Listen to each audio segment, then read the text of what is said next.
it just fucking flops flat on its face, man, right on its face. Its teeth are out, its nose is broken, 2 black eyes, and it's even scuffed all its hair and its scalp on the pavement, man. So it's got no hair, black eyes, a broke nose, and no teeth, man. It isn't going out of the weekend for a drink. In fact, it's probably just going to stay in the house for the next year or 2. It's fucked.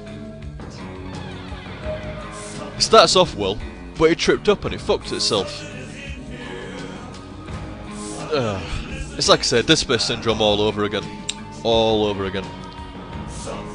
Probably worse than that, actually, because like I say, at least Dead Space was kind of like... What's the word? Let me think of the word. Shit, I've got a total mind blank on that. It was... consistent. Why couldn't I think of that word? Consistent. It was at least consistent in the way it kind of like went up to the end. I wasn't expecting much by then.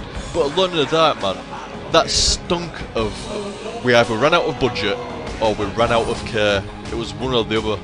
Because there's no way anybody that put the amount of love that went into the beginning of this game and all the way through the game, all the puzzles, all the dialogue, all the text, there's no way that they got to the end and thought, you know what, that end is fine.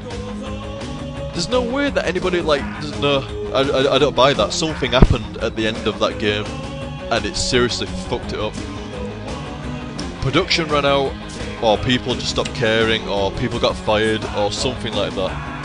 Either way, something happened at the end of that game. It was crap. Really, I can't think of a better way to describe it. It's like, this game is 90% great, and 10% at the end is almost 90% crap. See, it doesn't even make sense. But it's like I said, guys, being fair, I did actually enjoy that. Just not the ending. But that's the thing. See, game developers, why don't some game developers get it? I'm not saying they all don't get it, but why don't game developers realise that you need to have your ending needs to be better than your beginning? There's no point having a good beginning, an absolutely dire end, a middle, and then a really shit ending. Because people remember 2 things about the game. They remember the beginning, and they'll especially remember the end. The end. Because that's the last thing they can remember, so obviously they're going to remember the end the most. They'll probably remember how they started. Most of the middle bit will be hazy, and the end will be clear as day. So your ending needs to be epic, it needs to be great and grand and fantastic and, you know, intricate and involved and good. It's like I say, Resident Evil 4, Sadler was piss easy. He was not. Edward Carnby will return. Is it Edward Carnby in Resident Alone in the Dark 5? I can't remember. It sure shit didn't return in like Alone in the Dark fucking like, I don't know. I mean, Alone in the Dark 5, a lot of people, I mean, I've not played it, but a lot of people do not like Alone in the Dark 5. So, I can't remember if Carnby is in 5 or not, but if he's in there, he did not get the good treatment once again.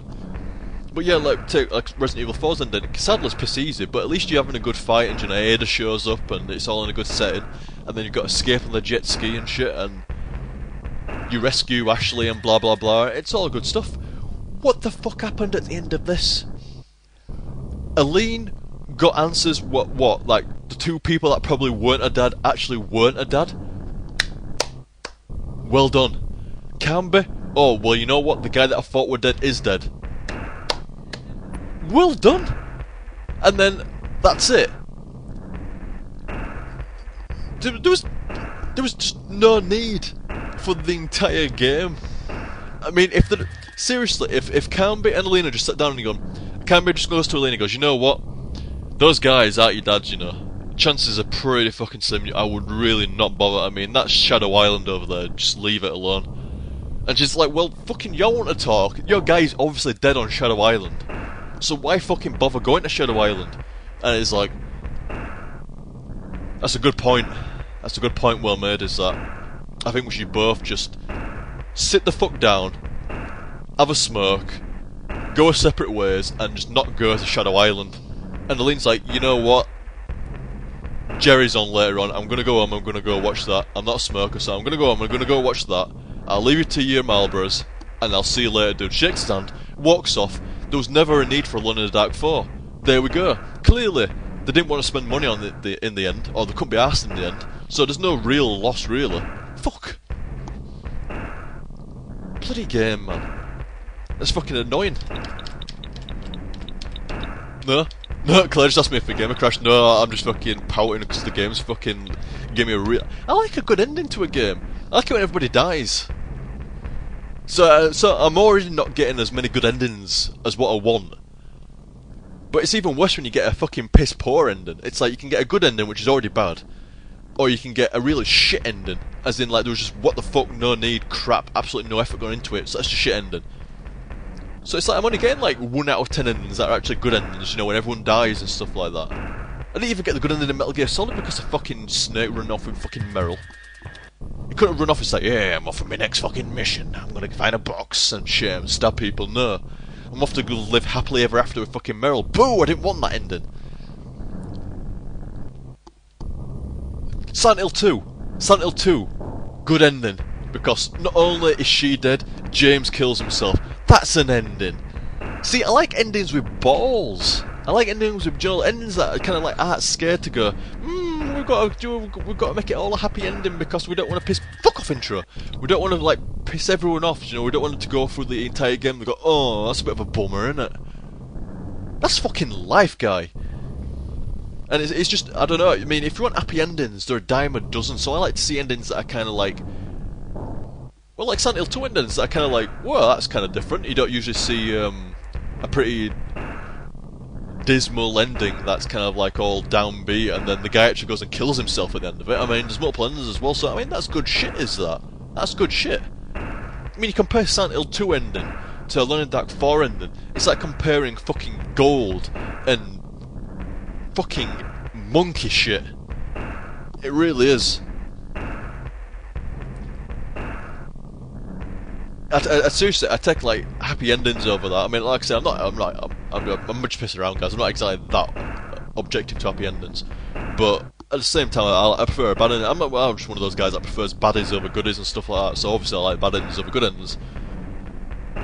But you know, it has to be one or the other. It has to be a good ending, a bad ending, or a clever what the fuck ending. I don't call fucking monkey shit ending a good ending.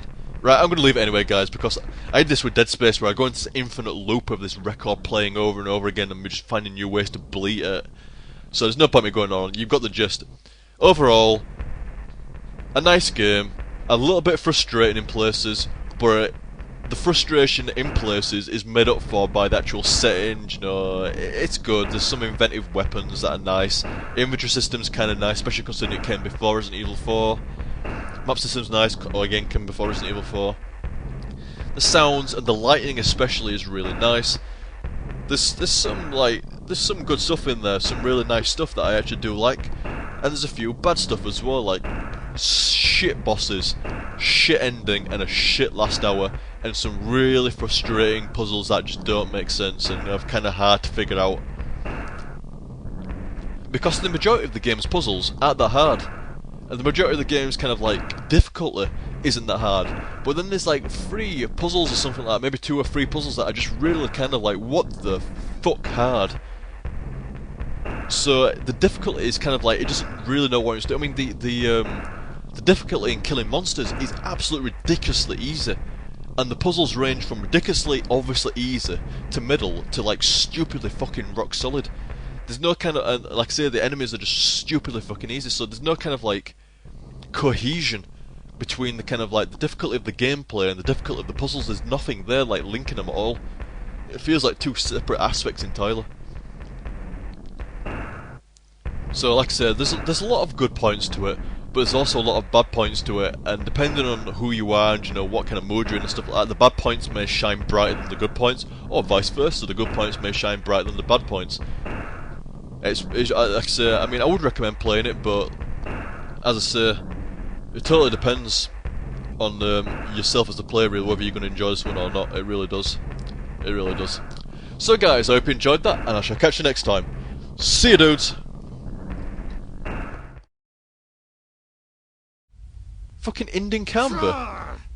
Oh, I took balls, man. No, that's just wrong.